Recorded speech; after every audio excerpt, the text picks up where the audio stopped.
What's interesting about email is nobody taught us how to do email. I mean, has anybody taken an email class? I mean, maybe your employer. I know of a few corporations who've brought in email experts and they've taught their people how to do email, but nobody really taught us to do email. It just kind of appeared.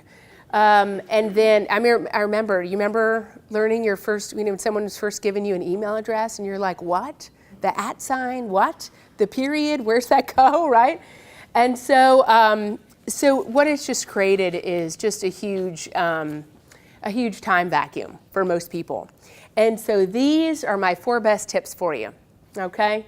For email, I actually do one-on-one email sessions with people. So I just had a residential client. She had 30,000 emails in her inbox. So she couldn't really find anything. Even when you search it, there was 100 things with the same name, right? And then I've worked with several business people with 5,000 to 7,000 emails in their inbox. So, and hey, if that's the number that you have, that's okay. Like there are ways out of that. And that's why I wanted to talk about this today. So the morning habit, all right, what if somebody told you that to never check email in the morning? Like when you get up, like don't do that right away, right? Don't check, I guess we include social media on that too, right? But don't check email in the morning. So there's this really great book, and the title, I thought, what a fantastic title. It's called Never Check Email in the Morning. And I said, well, I've got to get this book and see what's going on here, because that's going to really give a lot of people anxiety. So it was a book by Julie Morgenstern, and she was one of the first nationally known organizers. Oprah had her on the show. And so the whole book's actually not about email, but boy, does that catch your attention, right? Okay, here's the whole point. The whole point is that email is what people usually are demanding from you. And so she said, start your day with an hour, or even a half an hour if it's a lot of anxiety for you. Start your day with what you want to work on, what you have on your list, what's fun for you. So even, meditating or, Bible study or whatever, however you want to start your day, you choose how you start your day. Because once you open the email, what you're really seeing is, is about 15 email. I think most people, when you open it up or even on your phone, you're seeing 8 to 15 emails, and your brain starts going in all these different directions. Like, oh my gosh, they wrote me back, or oh, I forgot to send them that, or oh yes, that's right, we want to get together on Saturday, and I haven't done nothing for that, and your brain just goes, and then where do you start from there? So for a lot of people, that happens, and then guess what? An hour's gone, or 2 hours gone, and all of a sudden, you've worked on things that other people want from you, and very little of your own. So this morning habit is all about attitude. And so I have just a short story. I worked with this sweet Southern woman on her email, and she was just overloaded, and she was one of those who her coworkers knew if they sent her an email, they're never going to hear from her again. So it was creating a lot of anxiety for her and for some of her colleagues. And so she was so sweet, and she said, and all her emails were very nice, like, hi, Cindy, how are you? And, and then she'd get to, whatever the business message was. And so she comes in, I'm waiting for her, and we're going to get started with her email. And she comes in, she said, I'm not in a good mood today. I have a very short patience and attention span today. And I said, okay, that's perfect. That's perfect, because she's usually too nice. I said, we don't want these emails to take over your life. We just got to get these done. Let's just get this done. Let's respond back to people and get this done. And it really was the most productive session we ever had. So if you're like that and you're like, oh, let's see what my email has, but on the other hand, you're like, oh, I hate email because it's taking over my life. Like somewhere in the middle, you've got to say, I'm going to get this done, and this will not take over my life. So that's where the number one thing for email for you to take home is this attitude. Next is closing the preview mode. You may have heard that before. So again, something's coming up and you didn't pick it, right? So you're whatever's opening, you're seeing in preview mode. You want to pick what you're going to work on first. All right, so that's why I suggest closing it. Delete without opening. This is a favorite. I read a lot about email, but this is one that I created. So it's sort of like a control thing. So if you see 15 emails and you can tell from the sender and you can tell from the subject line that that's not even what I'm interested in, you just delete it without even opening it. And then count those too. Again, if you're looking for like control, if you need some motivation. So delete. And so I find I can delete like half of what just came in without even reading it. Those emails are not what I needed in my life. I'm going to focus on what I need and what I'm trying to get done. The last one is the 2 minutes or less rule. And this is important because when you go to, there's checking email, but then there's working on your email, okay? So if you go to just check email real quick, you're gonna left a little bit half done, and you may check something, and then all of a sudden you start responding to it, and then it's 20 minutes later, and then again you were trying to prepare for, to leave the house for a doctor's appointment or for your next meeting, and all of a sudden that time is gone. So if you are checking email, if you want to leave time to do any email that's 2 minutes or less, you could do about 10, and that's about 20 minutes. But it's all math, right? When you're doing email, and it's all in that time management. It's all math. So if you've got something that's going to take a long time to reply, then that's maybe something you put on your to-do list. I suggest you put it on your to-do list, and then you come back to it when you have a time to really think about it and to have a thoughtful reply. And I'm going to stop at the end of this section to ask questions. We're going to do one more slide on email and then move on to the next section. So processing your email box, so you've got some options. So rather than leaving, as my one client did, 30,000 without, it was all left in there whether she opened it or not.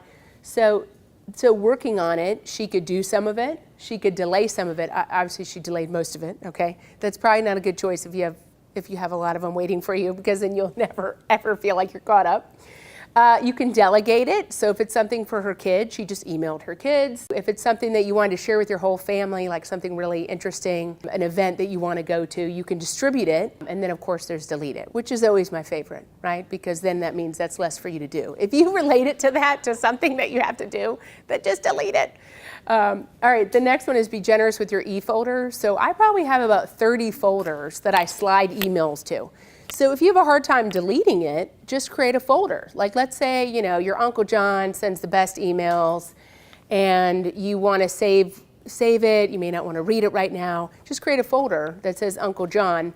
And there's, and I know at this point, there's like everything's on YouTube. So if you don't know how to create a folder, you can YouTube it and figure out how to create a folder in your email system. So be generous with your folders. So the last one is my favorite folders, which are action. So it's only good if you have it on your to-do list when you're going to do your action, though. So if you just slide something over there that, yes, I need to do this, but then there's no record of it anywhere on your desk or in your to-do list, that could be a black hole. But if you are going to spend some time on when you're going to work on these actions, that'll work. So move to action, and then we have pending. I usually just use pending for my business clients. All right, so that, when they send out contracts or proposals or that kind of thing, that's where they put it. And then to read is a good one. To read, so many things come in that look so good to read, but we really don't have time to read all of them, right? Realistically, most people don't. So if you slide it over in your read file, and then guess what? If you never get to it, your life will be the same. Like it'll be fine. Like you may learn something if you read it, but guess what? Nothing's going to come crashing down if you don't read it. And then the last one was one of my favorites because it's fun, because it means that you have something going on in your life, and that's events. And so tickets for events, directions for events. So like when they sent you this invitation after you RSVP, you put it in event just in case you want to read it again. But that's where all your events can go. Get it out of your inbox and into your folders, because you don't want your inbox to be a to-do list, okay? Because then you have an actual to-do list. You have actually what's to do on a desk or on your kitchen counter, and then you have everything that's in email. So it doesn't really make for a good way to plan your day because you've got 3 places that you're looking to get everything done. The very top handout I gave you are these email tips. It's really just a word, but if you have a question, you could always email me and say, what did you mean by unsubscribe or something? So the rest of this slide is on there. So I'm not really going to discuss too much about here, other than setting up rules or filters means, let's say Uncle John sends out the joke of the day. I mean, do people still do that anymore? They probably do.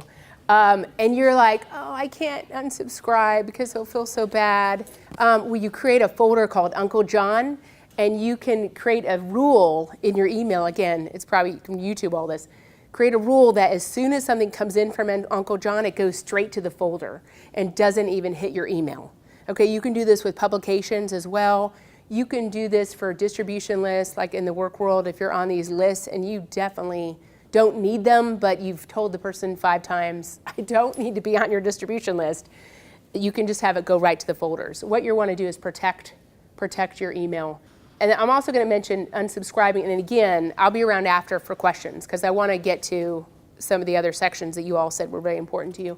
So unsubscribing, all right, so let me give you an example of the power of unsubscribing from a newsletter or Macy's ads or whatever it is.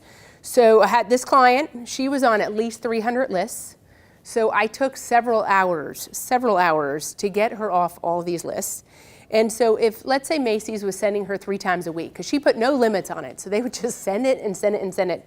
So 3 times a week, if 300 people send it 3 times a week, she's getting 900 a week from all of these places. And she probably was, because it was, her subscription list was out of control. So I got her off all these lists, and that will save her, I estimated 46,800 emails for the year. 46,000. And so she's already had a tough time keeping up with like the real emails. So we took her off all these lists. Now she will still get back on when she buys something, right? So she still has maybe 10 places that she buys from. She likes to shop online. They're going to put her back on the list. If I didn't know that's where she shops. But all those others, 46. So what we want to do is protect, again, at the top, protecting your email. It really is worth the time to unsubscribe. Just take 2, 3, 4 seconds to unsubscribe. But you think in your mind that, it just takes a second to delete it. Yes, but we're talking about several thousand that cannot even hit your email at all. And this has been life-changing for that particular client. So that's exciting. Because I go back and she still has me work on it. So I'm still working on it. But I'm like, there's hardly anything that are ads anymore, which is incredible. All right, I'm going to stop here. And are there any questions about email? And again, if it's something big, we can talk about it later. But anything that is unclear, anything that I didn't mention? Yes? Oh, what's preview mode? Okay, so there's a preview pane that shows up. So at the top of your email, if you look and see what settings are on, there's a preview pane. It basically opens an email for you automatically. Like when you pull up your email on a computer, you see your list of all your emails, but then you also see one email that it's selected for you. Does that make sense? Yeah. What if you don't use it if you're using an iPad? You're using an iPad. I think you'd still have that same scene because, that same visual because it's a browser, unless someone knows different. All right, and the question was, I forgot I was supposed to repeat your question, is about what is a preview pane? So we just covered that. Okay, anything else? Yes? How do you unsubscribe to a list? How do you unsubscribe? Good question. Good question. So if you look at the bottom of emails that are solicitations, it most of the time it says the word unsubscribe, or they like to hide it by saying email preferences. Preferences. So then when you click on it, you'll be asked to enter your email. So it does take time when you're doing mass, you want to save, time to do it. But does that make sense, sir? Okay, great. Yes? We had one of these sessions on computer security or whatever it was. Yes. And one of the things they said was when you get unsolicited emails, do not unsubscribe to them because you get on more lists. Okay, so that's interesting. So in your comment, I'm going to repeat it for my mic here, is if you reply to an unsolicited email, you could get on more lists. So that's true. If you have no idea what the company is, then that's true. It could be spam. But if it's something like Macy's or Pottery Barn or all these art galleries that you go to, so if it's something you recognize, that's a good point. But you could also Google them and put the name in and search for what that company is to see if it's really spam. But yeah, you're trying to protect your email box as much as you can. But that's a good point, sir. Yes. What if you keep unsubscribing and it puts you on the list? What What, I know, they're not really, you said, what if you keep unsubscribing and you're still on the list? Well, you could call them. I mean, they're in violation of the Direct Mail Act, so they're not supposed to, but again, sometimes it's difficult to get people to pay attention if they don't have their system set up correctly. Yes? I was gonna ask that, I've directly emailed their customer service or the rep or somebody and complained that I've unsubscribed, take me off your list, or if I don't see an unsubscribed link, I'll reply back and say, please remove me from your list. Did it work? Did it work? It said that you've just written them or called them. Yes, good. And I'm going to take your question after. Or are you responding to that? Well, I was gonna say, if you don't know how to unsubscribe, just right-click it and add it to the junk, so that it will just never hit your email again, so if someone with the whatever. That's a good point too. So she was saying you can right-click on a solicitation and then you can select add to junk or add to mark as spam or something like that. I mean, it will still clog up your overall system if you do, depending upon what system you have.